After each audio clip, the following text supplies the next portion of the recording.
What's up, y'all? Will here at Schedulefly.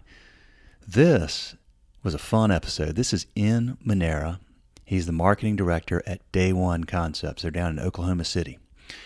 And they have two restaurants right now that are very, very different. One is Waffle Champion, brunch, high energy, and been around for about 8 years, 7 or 8 years, getting ready to open their second location, and a good growth concept, and very, very, very well received, very popular place in Oklahoma City. And then on the flip side of that, a very unique concept that was opened in 2018.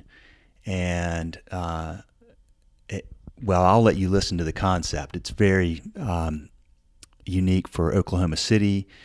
And sure enough, they were right on point when they opened this place, because in 2018, Bon Appetit named None Such best new restaurant in America.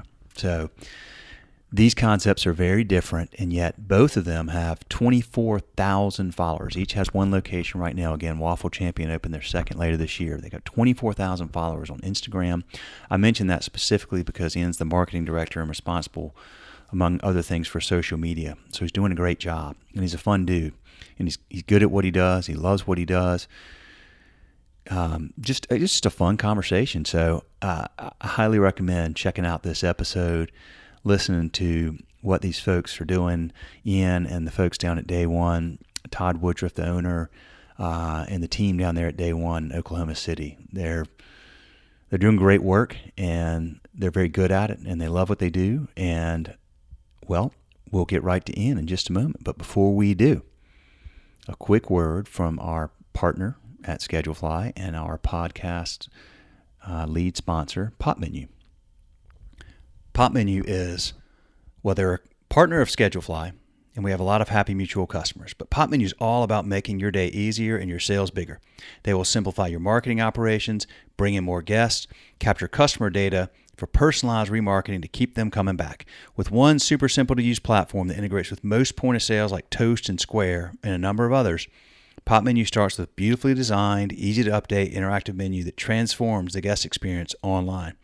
It includes a brand new website that's optimized for search engines like Google for no additional cost, automated digital marketing, online ordering and waitlisting, and you'll never miss another call with their AI answering solution that costs as little as 47 cents an hour. Check it out. Check out the link in our show notes. There's so much more in Pop Menu. Here's my 2 cents. I've talked to a lot of our mutual customers, and here's what they say about Pop Menu. Great company, great customer service, great product, great results. Check out Pop Menu and check out this episode of Restaurant Owners Uncorked. Thank y'all for listening. See ya. Dude, I really appreciate you taking the time to do this, man. I'm excited to talk to you. Yeah. Or do me a favor, Ian, just introduce yourself real quick. Okay. So my name is Ian Manera. I've worked with Day One Concepts, which is the hospitality group that owns Waffle Champion, as well as None Such in Oklahoma City. I've worked here for almost 6 years now. And yeah, I'm now currently the marketing director. So I oversee all social media, digital marketing, press relation stuff, all sort of online, the online presence of both of those restaurants, more or less, as well as all the media side of things is sort of my job on a day-to-day. Well, I know one thing. I think I saw that each of your restaurants has like 24,000 Instagram followers. So yeah. Well, yeah. Thank you. Appreciate it. Okay. Well, the first thing I always like to ask everybody is what and why, when and why did you get started in the hospitality business? Well, honestly, so I was going to school in college, and the first job that I had was at Chipotle, and I literally ate there like every day. And so I was like, I should just work here. So, so that was sort of the thought process on that. And I ended up really loving it there. I loved the pacing of it, the people that I worked with. It was, something for me that really helped me grow as a person. I ended up getting promoted there a couple times. And it kind of taught me how to be in a leadership role in a job, as well as team, getting better at team building, building relationships. And uh, I worked there for, I think, 3.5, 4 years. Uh, and then after that, I was still going to school, and I started working at Waffle Champion. I had friends that had worked there previously, and it really, for me, it was really nice to work at a like a brunch restaurant, because it was morning hours, which was the opposite of what I worked at the other place. Back then I was getting off at midnight every night, and it provided a nice switch up for me to be able to get off at 3 p.m., 4 p.m., and then have the rest of the night to work on homework. And uh, so yeah, I think that was sort of the first, honestly, the scheduling, I think, for me with the current job I have now was initially what drove me to it. But also all my experiences knowing about the brand and the people that I met. I knew people, like I said, that have worked there in the past. So What was it about hospitality that stuck with you? I think for me, especially at the beginning, it was just both the relationship that people had with the restaurant in terms of what it, especially when I worked at Chipotle, for instance, like seeing regulars every single day, people that it was a part of their day-to-day routine, Yeah. or more or less like I was able to kind of be a part of their lives. Like they'd see me every day. They'd see me 3 times a week. In terms of being a an employee or a team member of the restaurant, for me, it was building the relationships and with my coworkers, and growing with them, because a lot of the people that work there for a while, and it's the same thing with Waffle Champion now, and just being able to work with the same people day in, day out, watch them develop as people, continuing to grow that relationship. I think it always, with hospitality, I mean, it's in the name, but it always comes back to the people that you work with and that you interact with on a day-to-day basis. Tell me about the group there. Day one, you've got these two concepts. What about you? And you knew people that had worked there at Waffle Champion. What about it? I mean, that's a big change in culture, I would imagine, between a place like Chipotle with the big national brand and Mm-hmm. that comes with that, and then going to a place that's got a single location there in Oklahoma City. What about it? I mean, you probably had a lot of other options and knew people that worked other places. What was attractive to you about what they were taught and then folks were doing there? Yeah, I think for me, it was just the first thing. I think the overall brand of the restaurant was that it was known to be busy and fast paced, and I would say also casual. And I think all those things really kind of drove me to it, because at the previous job that I had, I liked it. I liked it being fast. I liked the shifts going by quickly. I liked always kind of being on the move. And at that time as well, I would say Waffle Champion, it was a very kind of like hip place in the city. It was a place that everybody would go to on the weekends. It was known for having a line kind of wrapped around the building kind of thing. And so I think that as well, sort of, again, that was something that I experienced at the past place. And I just like working. I don't like being bored, and I don't like kind of just standing around. And yeah, I think it was a place that I had a lot of positive sort of, it was just positive messaging, really. I'd go there with my friends a lot. And again, it was sort of the hip place to go. It was the place that you went to and you took pictures of your food. This was back in, 2015 or so. And that was sort of one of my first kind of like experiences with a place like that. That was really hip and really popular. And so, yeah, I think that would be the best answer that I'd have for that in terms of what drove me to applying there. How do you create that? How do you create, a place that's got that amount of fans and followers and that is hip and that is fresh? And I mean, there's, you've got to have good food, you got to have good service. There's some alchemy of all, these things that has to come together to create I guess I'd call it like a sensation. It sounds like what Waffle Champion was or is. Yeah, I think for us, and I know this is sort of a cliche answer, but I think everything that we do kind of goes back to that guest experience. When we're training people in terms of how we're plating everything, we know that we want it to be something that when they see it, they're impressed by it and they're excited by it and they want to share it with their friends. And they want, when they come in, when we have new guests, whether it's, because again, we get a lot of people from out of town and things like that. And we want all of their experiences to be uniquely excellent, We want people to feel welcome when they come into the door. We want people to feel excited and energized about being in our space. And I think doing that with sort of everything, whether it be, team members wearing correct uniforms with name tags and greeting guests as they're coming in, the vibrant colors inside of the restaurant. We have a lot of plants and things like that. It feels very welcoming. And I think that that's always and again, it always feels great when you're at a place and there's a long line every time you go there. I think that in itself just always adds to the experience. It feels like you're at a special occasion, Well, you certainly, when you go somewhere and there's a line all the time, you feel like that, yeah, that checks a lot of boxes just, internally for you, knowing that, okay, this place must be good. It must be well received. Yeah. It must be a popular place. People must like coming back often. Excuse me. Tell me about None Such. Yeah. So None Such is kind of a different thing for me personally, because the restaurant itself, back in 2018 won Best New Restaurant in America from Bon Appetit at rank number 1 on that list.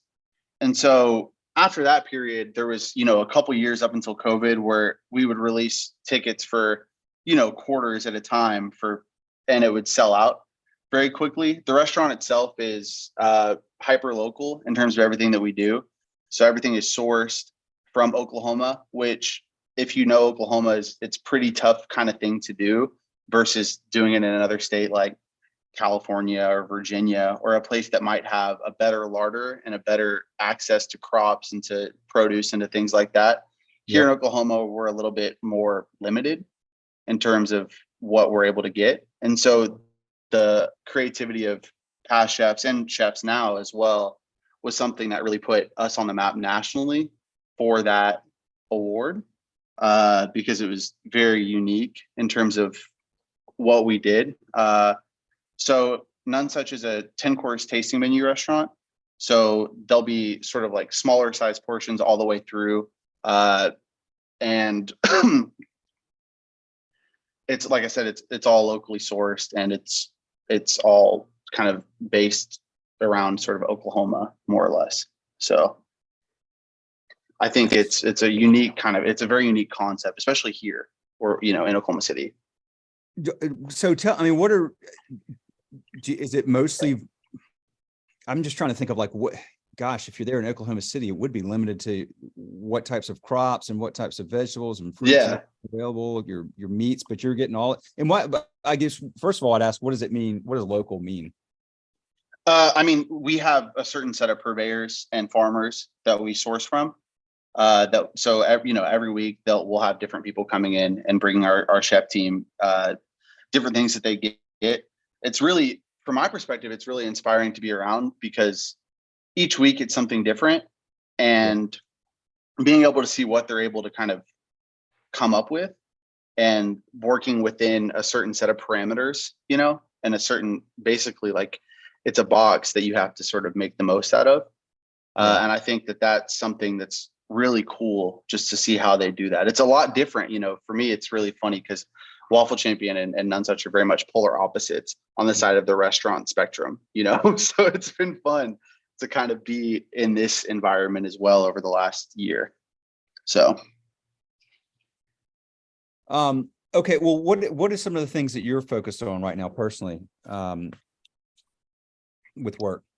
So, basically my day to day is, like I mentioned, doing all the social media stuff, doing digital marketing as well as in-store marketing. We're on the verge of opening up a second location for Waffle Champion, which is one of the reasons why I got put into this role. I was general manager at Waffle Champion from the beginning of January 2020 up until July 2022. So about 2.5 years. And so focusing on that is a big part of what I'm doing right now as we gear up for that. On the None Such side of things, I think for us is just kind of figuring out ways to reinvent what we do a little bit, continuing to be sort of a communal hub in Oklahoma City for talented chefs, and just, I think it's the 10 course tasting menu is something, like, for instance, recently we're doing 6-course, a smaller sample size. That's a cheaper price point on Thursdays. And we're also doing monthly vegan dinners, and we're doing pop-up events at the restaurant that are a la carte, where people can come in and they can experience the restaurant, even if they maybe can't afford to eat at the 10-course tasting menu. They're able to come in and see the restaurant and see what we have going on and see how we can put our different spin on things. So I would say those are the things that I'm working on for each of the concepts right now. When is your second Waffle Champion location going to open? I think we're gearing up right now. I would say for the end of this year, is definitely maybe even a little bit earlier, probably fall 2023. That's what I would say for that. Okay, gotcha. Mhm. They're in Oklahoma City. Yeah, it's going to be a little north. It's going to be in Edmond, which Okay. is like a suburb of Oklahoma City. Okay. How is that? Are things moving along? I mean, for a while, for a couple of years there, especially during COVID, it was just taking like forever to get anything done. Everything was slow. Is it moving along as planned now? Or are you still having delays that are just kind of part of the supply chain, or how's that? Yeah, it's been really, for me, it was funny because I got promoted January 2020, so Oh, right after I became the GM, like everything just went crazy, you know, and it was very navigating that, especially at a really busy restaurant, enforcing mask policies at the beginning of things back in Oklahoma, in a place where a lot of people didn't really want to come into a restaurant and have a 19-year-old cashier tell them they have to wear a mask, you know, things like that were tough to navigate. And yeah, of course, like the variability and in prices of ingredients that we use. I think when you think about food, that when you off the top of your head, if you start thinking about what are the food items of the last couple of years that have gone up in price notoriously, you're talking about chicken, you're talking about eggs, and this is we're a breakfast restaurant that specializes in chicken and waffles, and almost everything is going to have eggs in it, yeah. in some capacity. So working with you know the team here to get that all of that figured out, and having to buy each week, our kitchen manager would be buying from a different vendor, a different purveyor, to get the lowest price point, shaving dollars off. I think we're at a point now though, yeah, where things have definitely stabilized over the last 6 or 7 months. So Tell me about the team there, man, and the types of folks that y'all have. Are you seeing that people are coming back to work and staying? Are you able to keep people? Is there a lot of competition for people still moving around? Or I know, back of the house, it's a little bit more challenging. Sometimes it seems like front of the house has been a little bit easier to navigate, but that depends on where yeah, you are. to be honest, the thing that I love the most about Waffle Champion when it comes to staffing is that we've really had very, very minimal turnover in the last 3 or 4 years. I mean, we pretty much everybody that works there, with a few outliers, have worked there for 3, 4, 5 years.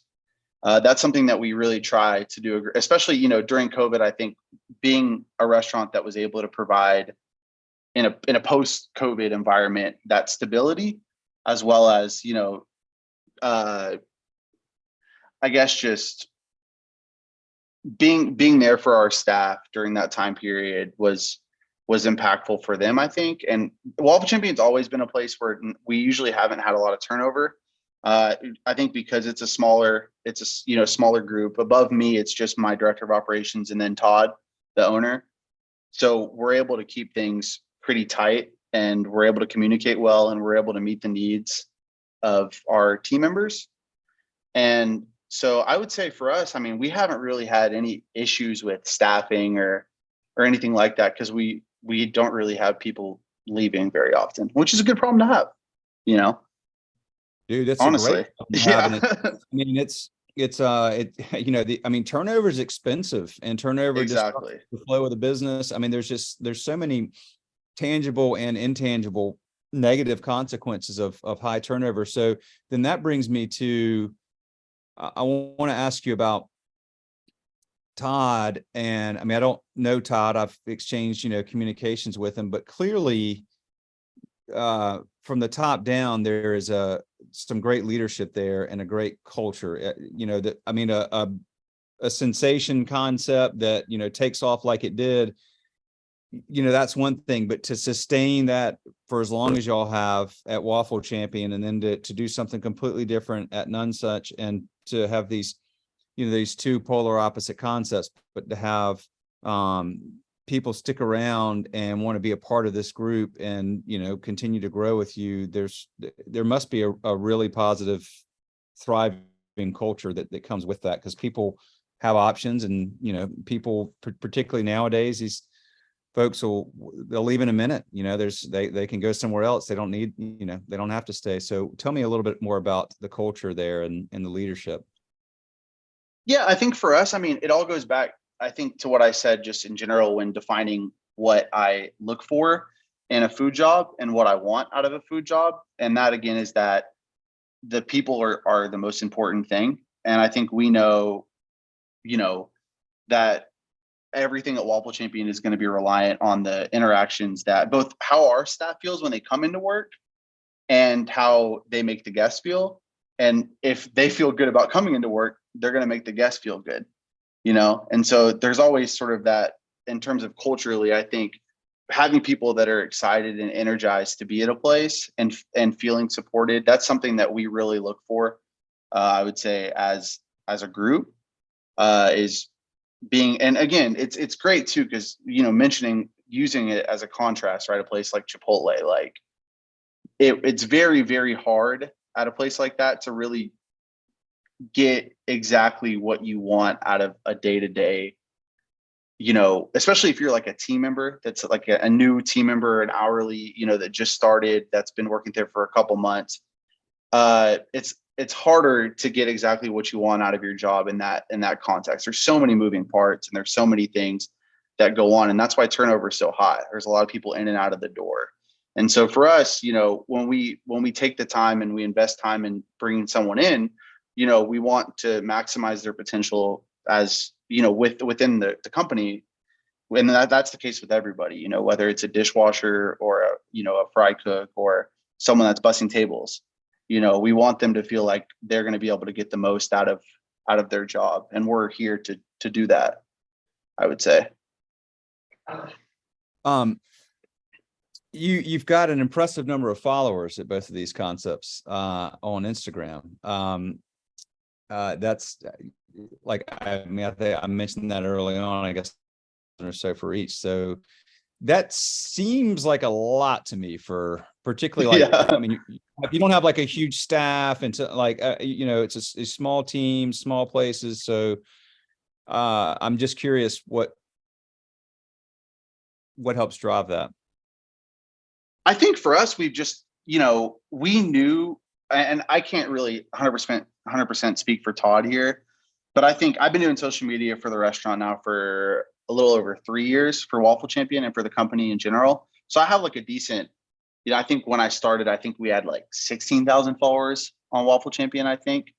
But I think, again, like, we hit that sweet spot on Instagram and that sort of foodie culture pretty early on, where in Oklahoma City, there weren't a lot of places, talking about Waffle Champion first, there weren't a lot of places that did what we did in terms of presentable food that was really fun. And it's waffles have this sort of nostalgic value to people. So I think that there was always that, again, sense of like shareability. We want to make sure that when we're making these fun, back then it was very much like focused on craft creations, these sort of fun things that people were able to interact with. Back then we did build your own, so people could make their own, and it was just a very viral, like shareable sort of concept, kind of like you mentioned. And so for us, it's been trying to be as far, both trend driven and also just being data driven with what our followers want, and continuing to just improve on that every year, and figuring out our brand voice in terms of who we want to be online, I think has really helped us, and always just trying to be at the forefront of what we think looks good as well. We always try to survey national restaurants and national chains, and we want to take bits and pieces of what they do and put it through our Waffle Champion filter, and make it something that can do well within our brand. So I think just having that sort of eye to social media and putting in a lot of effort, I think it really goes a long way. And making sure that, especially in 2023, with so much of restaurants business is off premises, whether it's DoorDash or Uber, your social media acts as so much more than just something someone can like. It's your menu, it's your voice, it's an eye into what your team looks like if they wanted to work there. You want it to be as presentable and as fun and as inviting as possible.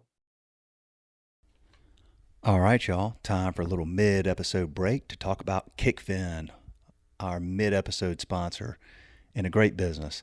Thousands of restaurants, bars, and breweries use Kickfin to tip out their employees instantly, no cash required. With Kickfin, tips go directly to your employer's bank of choice the second their shift ends. It's a really simple solution to a really big problem, because if you're still paying out credit card tips in cash, it's costing you. Time-consuming bank runs and cash counting take managers away from work that matters. Cash is hard to track, which leads to accounting headaches, and it creates the perfect opportunity for theft, human error, and compliance issues. Bottom line, there's never been an instant, secure way to pay out tips until Kickfin. It's an easy-to-use software that sends real-time cashless tip payouts straight to your employees' bank accounts 24/7, 365. Kickfin gives managers hours back in their day, makes reporting a breeze, and protects your business from risk. Most importantly, employees love it. Restaurants can have Kickfin up and running overnight. Employees can enroll in seconds. No hardware, no contracts, no setup fees. Visit kickfin.com for a personalized demo and see how restaurants across the country are digitizing tips with Kickfin. That's what they like me to read. I will tell you this. I know the folks at Kickfin. Check out the episode with Brian Hassan, the co-CEO of Kickfin, was on here on the podcast.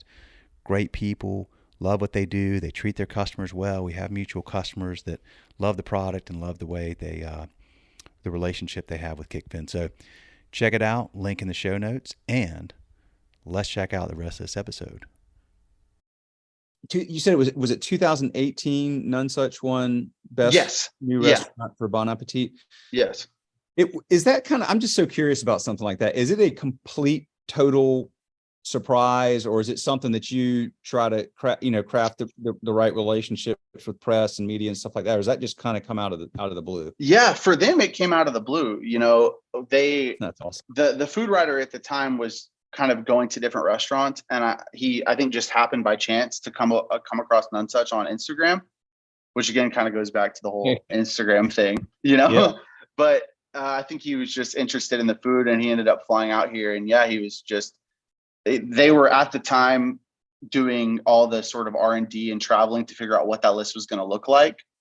So yeah, he came here and he really, really, really liked it, And I think that again, for them, this story was really interesting, because again, in this time, it's not as much like this now, but at this time, a lot of those awards were going to restaurants in bigger cities, the Chicagos and the, Nashvilles and the LAs and the New Yorks.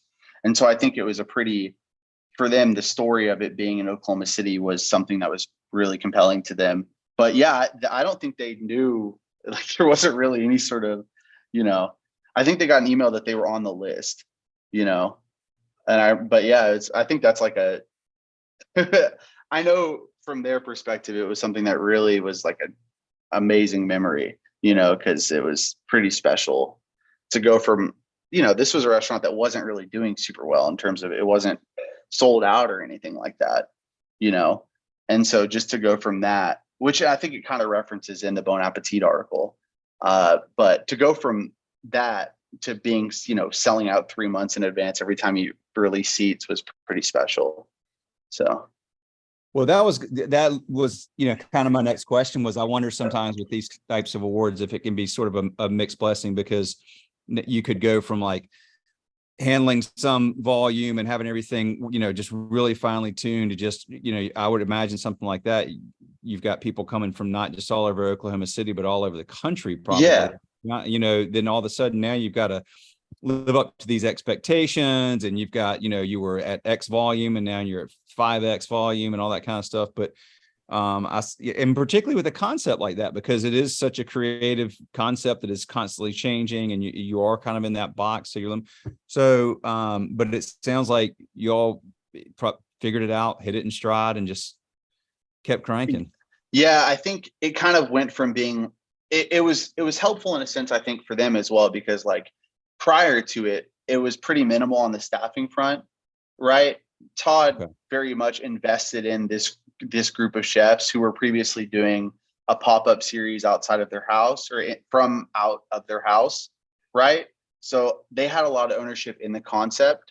And so at that point, when it wins that award, then you're also it acts almost like an ad for hiring as well, right? Yeah. Because all these people that are interested in food in this area are going to want to come and work at this restaurant.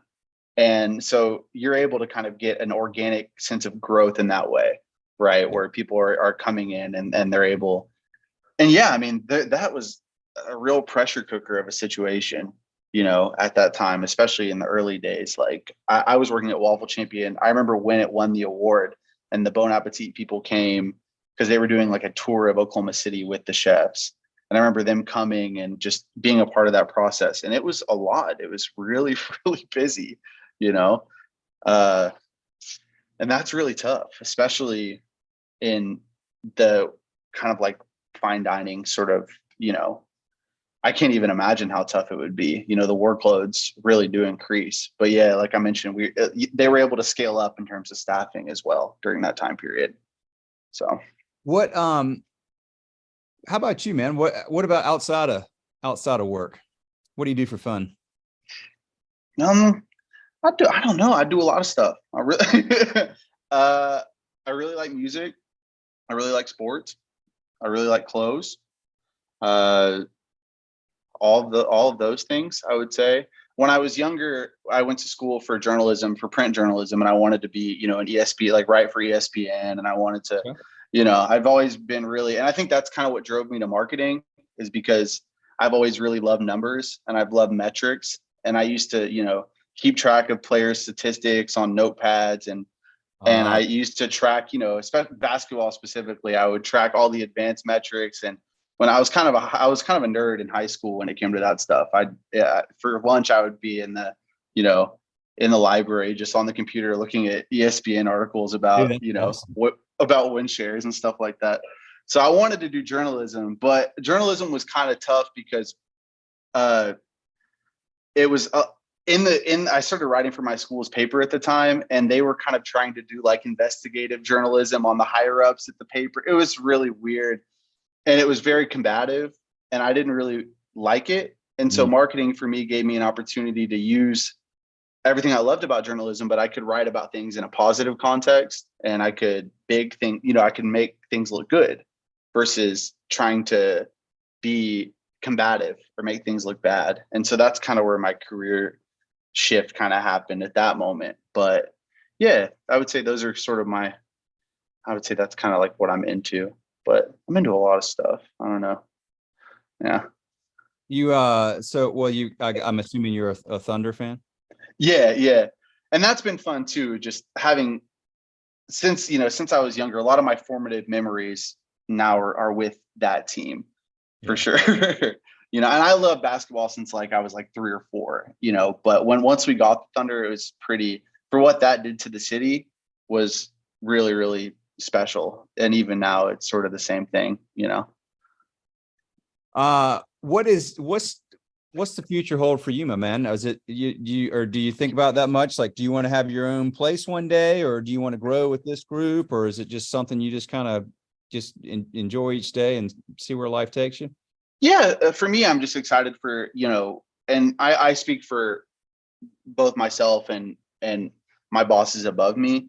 A lot of the last few years has sort of been retooling and kind of focusing on focusing on just Waffle Champion. Around the time of COVID, we had both buttermilks. It was like a biscuit restaurant similar to Waffle Champion, but with biscuits. And it was in a different district in Oklahoma City, and that closed. And we also had a barbecue restaurant called Maples, and I did social media for all these places. And we sort of closed those with the purpose of refocusing and just doing Waffle Champion. So for me to be in this role and to be able to see that, we're actually opening up this new Waffle Champion and we're hoping to continue just multiplying those. A lot of the last couple of years for me has been focused on getting us in a position where we can do that, both operationally and in terms of our brand, figuring out the best margins for the menu, figuring out, day-to-day operations of the staff, training, all the behind the scenes kind of stuff. That's part of what we do too. So I would say the future for me, I'm just excited about seeing what, how the next one's going to do, because we feel like it's going to do really well. And then from that point on, just sort of seeing how many, more we can open. I think that's what I'm most excited about. That's what my future holds right now. Do you think y'all do company owned or franchise or both, or have y'all even gotten there yet? Yeah, I'm not too sure what his end game is with that, to be honest with you. I don't really think, in terms of franchising, I don't really think that's something that we're like interested in. That's always sort of the answer that I get. So right now, I think it's just company owned, opening up, trying to continue to open up more Waffle Champions, and expanding our brand out of just Oklahoma City. Boy, does that place sound awesome, man. I would love to. Yeah. I love You need to get over here. You I need know, to come to man. Oklahoma City. I know. I wish I were there doing this with you, man. We'll make it happen one day. Yeah. Timing was not meant to be right now, but man, listen, and I can't thank you enough. I appreciate you taking the time. It just occurred to me that I tried to remember when you said this at the beginning, not to keep you too long because you said it was really hot in there. So Yeah, no, it's fine. But I appreciate you taking the time and just sharing your story. And man, you've got just a really, you kind of just ooze hospitality. You have a great presence and clearly love what you do. So thank you for doing this. Thank you to, all of you there for the business, and thanks to the team. And I appreciate you, man, very much. And Yeah, I appreciate really you. enjoyed getting to know you. Yeah. Yeah. Thank you again for the call. I really, had fun. It was cool. Thank you for Schedule Fly. We love it over here. So, Oh man, well, yeah, you made my yeah, day. Thank you, man. yeah. That's awesome. We love it. Like really, just the simplicity of everything, and our staff loves it, and we wouldn't change you guys for the world. So, thank you. Well, dude, Yeah, that was above and beyond. So thank you. I appreciate you yeah, saying that, man. That's really kind of you. We'll tell the team hello for me. I get a box of some trucker hats and tube socks heading y'all's way soon to share for sure. around. And Yeah, if you ever need anything, man, you know where I'm at. But I appreciate you, and please tell everybody hello for me. yeah. Gotcha. We'll do. Thank you, All sir. I appreciate it. right, man. Take care. Bye. See ya. Hey, y'all, before you sign out on this episode, a couple of quick things. Number one, if you listen to us on iTunes, if you could give us a star rating and a comment, it would help so much. Same thing if you're on Spotify, follow us, or any platform that you're on. If you would just do whatever their rating or follow options are. What that does is it tells the algorithms that this content is good and meaningful and valuable, and it'll tell them to put it in front of more people. So thank you for doing that. If you take the second to do that, that'd be so awesome. And also, if your restaurant is either using Excel or you're using some software that's expensive and has a lot of bells and whistles you don't need, or maybe doesn't have great customer service, we'd love to take care of you at ScheduleFly. Simple, easy restaurant employee scheduling software, legendary customer service, 30-day free trial, schedulefly.com. My cell phone number's on the trial sign-up page. Thank you for listening. See ya.